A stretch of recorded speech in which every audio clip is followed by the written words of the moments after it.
Tonight's daily fantasy baseball slate is a doozy because we've got both Jacob deGrom and Shohei Ohtani pitching for tonight across Major League Baseball. And that is a delight as a baseball fan, as a human being, a bit confusing, conflicting as an MLB DFS player because we have to choose between those two guys. We cannot have both within the same lineup for daily fantasy baseball. So unless you want to split things right down the middle, you're playing lots of lineups, you got to choose between these two guys. DeGrom versus Ohtani, it's tough. It is never fun to pick one over the other. We're going to break that down, let you know where I am leaning between those two guys, let you know why that's the case, and where else I am turning to for MLB DFS on Tuesday. Welcome on into the solo shot. That's right here on the FanDuel Podcast Network and numberFire.com. My name is Jim Sonis. I am a senior writer and analyst for numberFire, here to break down Tuesday's 10-game main slate with lock set for 7:07 p.m. Eastern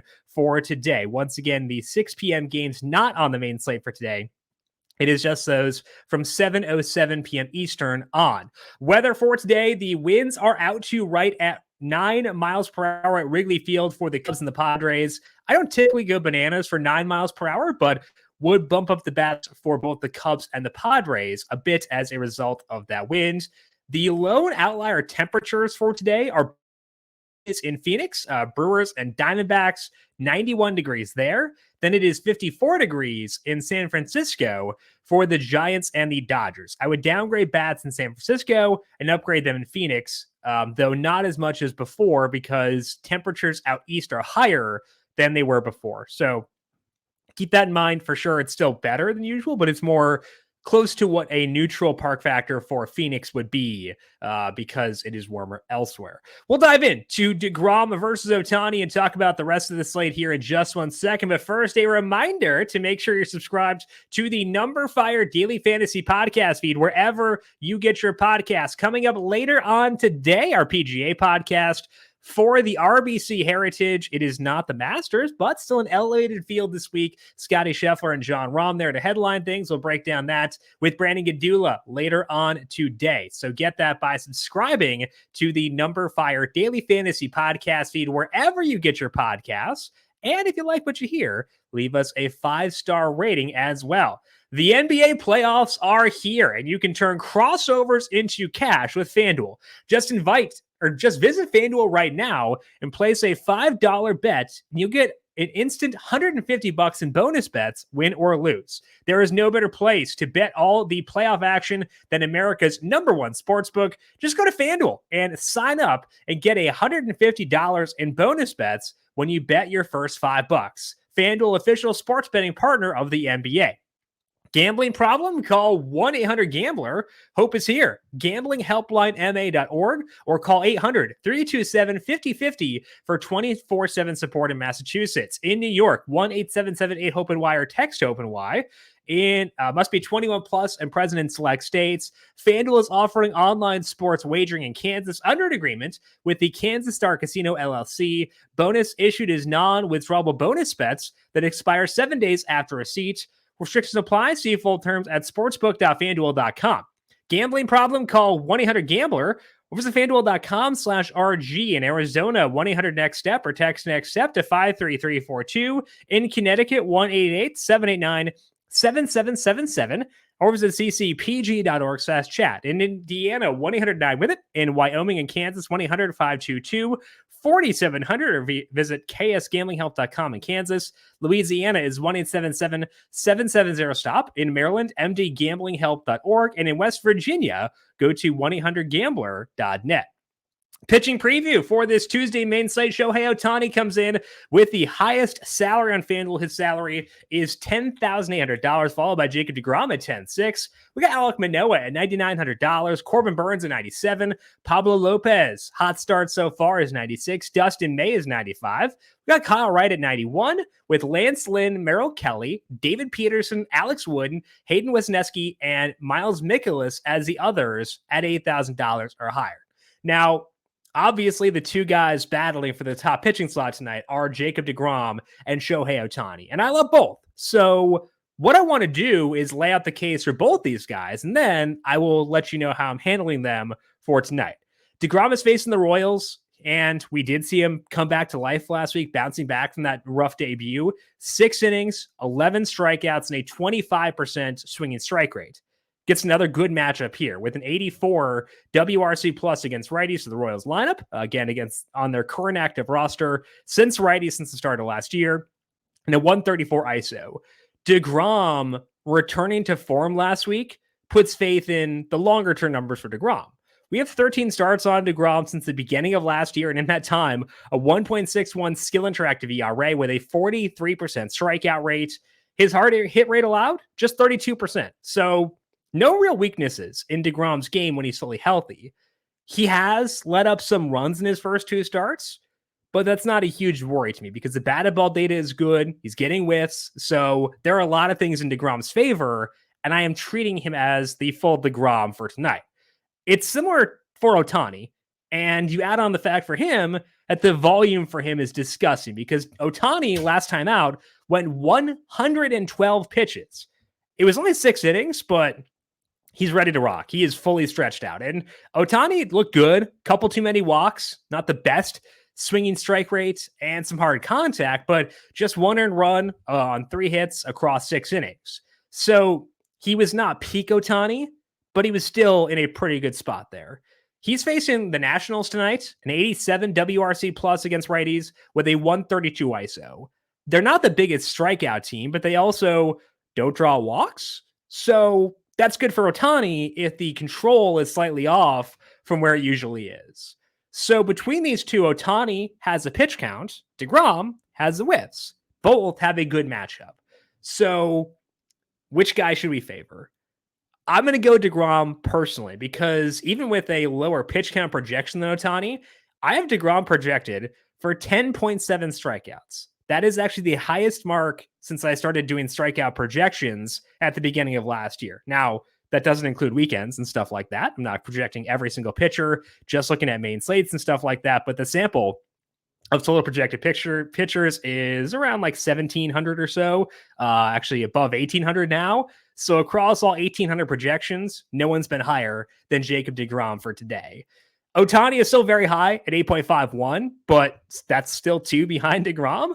So I love both, but I will give the edge to deGrom. I think between the two, if you're giving me 10 lineups, I'm probably going 6 or 7 deGrom, with the rest being Ohtani. And I think they are the 2 runaway top guys in the slate. We'll talk about one other guy, at least in that discussion in things to watch. But to me, just use the fun guys. I think it's one of those slates for sure.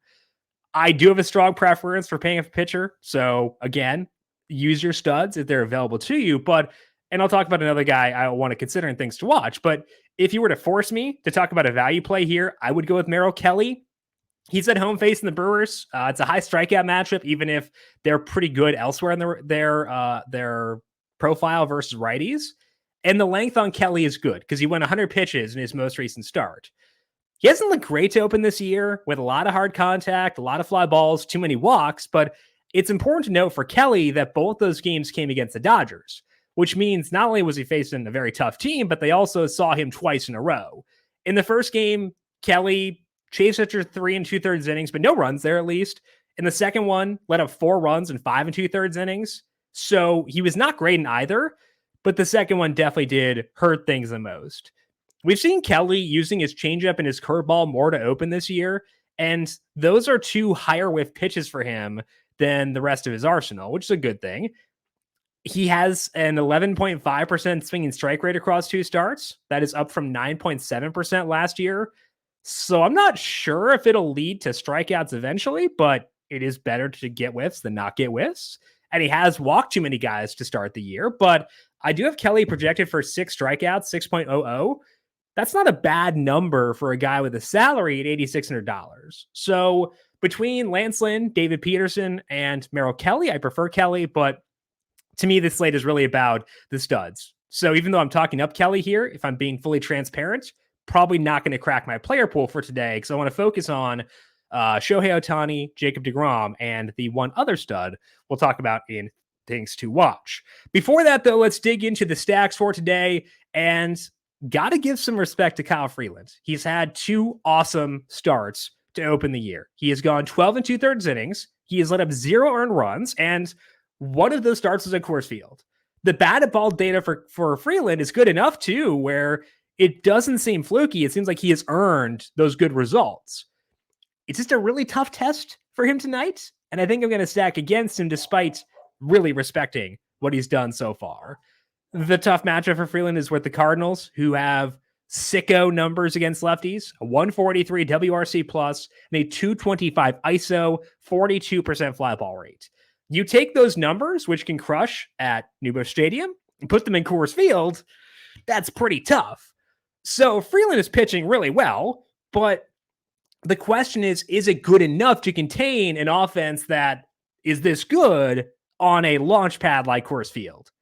It might be. That's very much in the range of possibilities, but I don't want to avoid it due to just a couple of starts. So I am going to stack the Cardinals here, but it is worth noting how good Freeland has been and that this is far from a guarantee to work. There is no such thing as a guarantee in life. But I think that, especially in MLB DFS, but especially here, it's worth noting there is definite downside, despite how good the Cardinals are and despite the fact that it is Coors Field.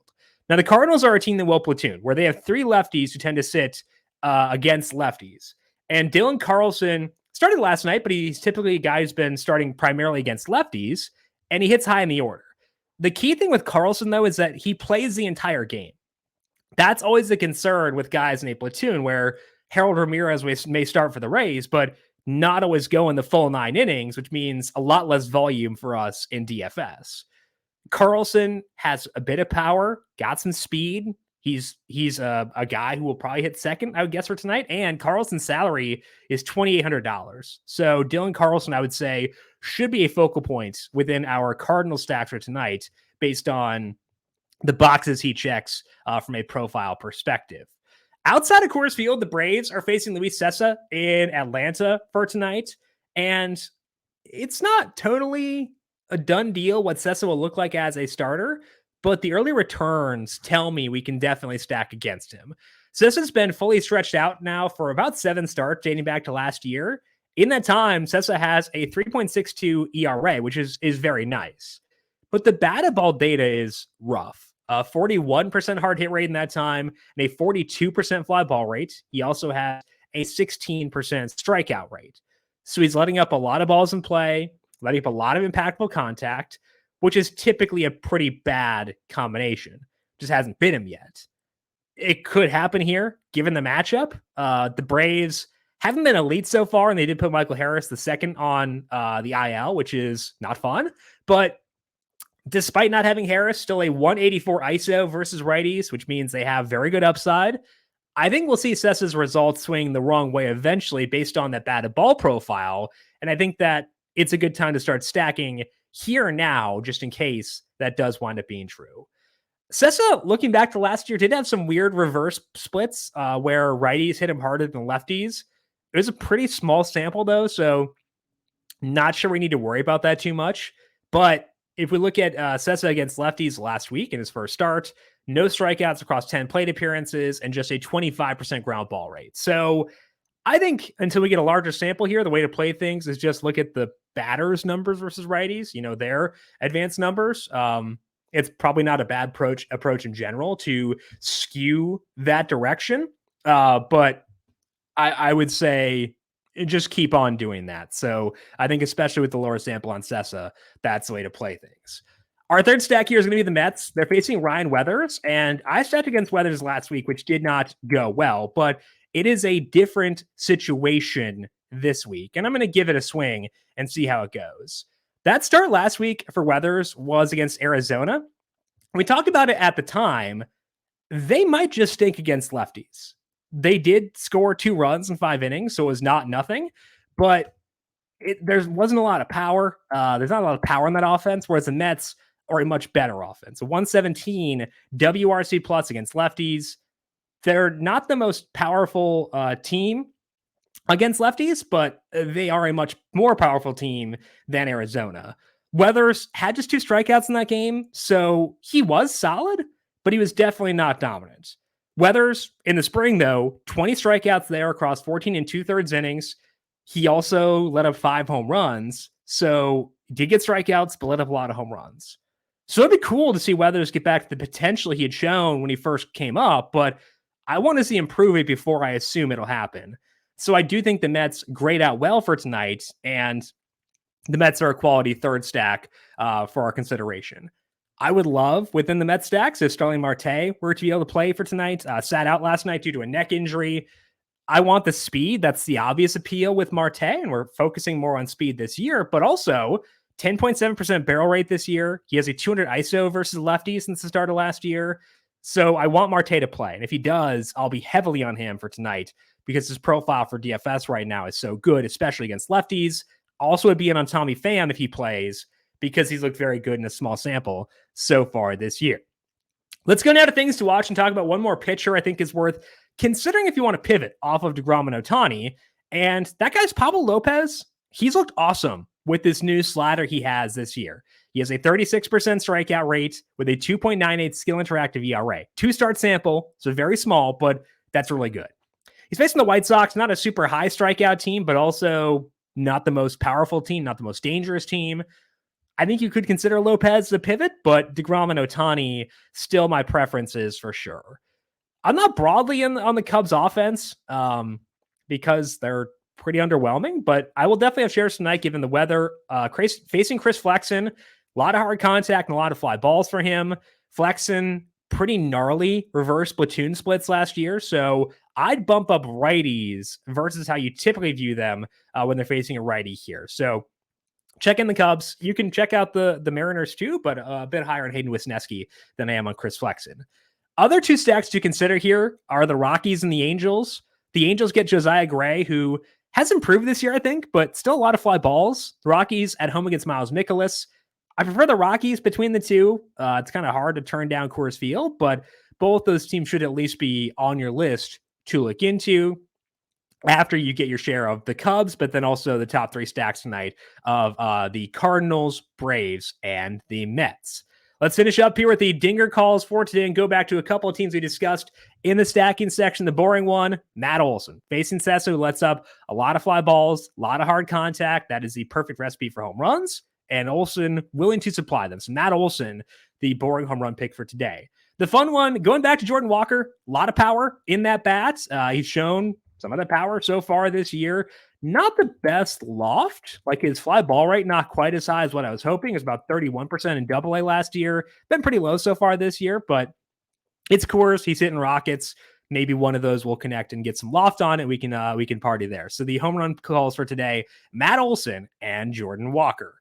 That is all that we have here for today on the Solo Shot. But as mentioned, back again later on today to break down PGA DFS for the RBC Heritage. Get that by subscribing to the numberFire Daily Fantasy Podcast feed wherever you get your podcasts. Also, a reminder, the Solo Shot is available on the FanDuel YouTube page if you want to watch it over there as well. If you want a video version of this show, just subscribe to the FanDuel YouTube page.